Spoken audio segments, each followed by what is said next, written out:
ओडिशा आसिबे केसीआर 1000 अधिक नेता बीआरएस रे हेबे सामिल चर्चारे अनेक वरिष्ठों नाम।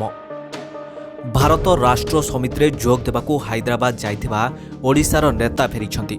सोमवार अपराह्न रे केसीआर चार्टार विमान भुवनेश्वर एही नेतांकू छाड़िथिला। यापरे उत्साहित थिबा बीआरएस नेता कहिसंती आगामी दिन में ओडिशा रे 1000 अधिक नेता बीआरएस रे सामिल हेबे। एथिबाई एक विशाल समावेश आयोजन हेबो। ଏହି ସଭାରେ ସାମିଲ ହେବାକୁ ତେଲେଙ୍ଗାନା ମୁଖ୍ୟମନ୍ତ୍ରୀ କେସିଆର ଆସିବେ ବୋଲି ସୂଚନା ମିଳିଛି। ହାଇଦ୍ରାବାଦରୁ ଫେରିବା ପରେ ବିଆରଏସ୍ ନେତା କୈଳାସ ମୁଖୀ କହିଛନ୍ତି 2024 ପାଇଁ ରଣନୀତି ପ୍ରସ୍ତୁତ ହେଉଛି। ଭାରତରେ ଏବଂ ଓଡ଼ିଶାରେ ବିଆରଏସ୍ ଏକ ବଡ଼ ଭୂମିକା ନେବ। ଦେଶରେ ବିଜେପିର ବିକଳ୍ପ ହେବ ବିଆରଏସ୍, ସେପରି ଓଡ଼ିଶାରେ ବିଜେଡିର ବିକଳ୍ପ ହେବ ବିଆରଏସ୍। ଅନେକ ରାଜନେତା ଆଗାମୀ ଦିନରେ ବିଆରଏସ୍ରେ ସାମିଲ ହେବେ। ଫେବୃଆରୀରେ କେସିଆର ଓଡ଼ିଶା ଆସିବା ନେଇ ଯୋଜନା ହେଉଥିବା ସେ କହିଛନ୍ତି। दलीय रणनीति नहीं शिशिर गमाग कहते ओडिशार स्थिति को नहीं एक एजेंडा तैयारी होईछि।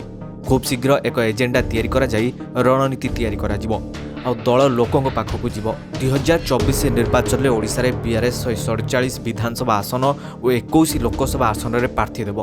सबू लोक मानकू नहीं दल आगकू बढ़िबो। पंचायतरू आरंभ करी सहर पर्यंत सबुठी आम दल लोकों पाखरे पहुंचीबो। कृषक श्रमिक दलित महिला मानकू दल रे गुरुत्व दिया जिवो। ओडिशार 2 पूर्वतन विधायक एवं जड़े पूर्वतन सांसद समेत सूचना अधिकार कर्मी प्रदीप प्रधान, चाषी नेता अक्षय साहू, शेषदेव नंद प्रमुख हैदराबाद जाई केसीआर उपस्थित में बीआरएस रे सामिल होइछंती। ए गस्त समय राज्यर स्टीयरिंग कमिटी नहीं आलोचना होइछि। एतिसह आगामी दिन में दल किभली परिचालित हेबो, किए नेतृत्व नेब इत्यादि आलोचना होइछि।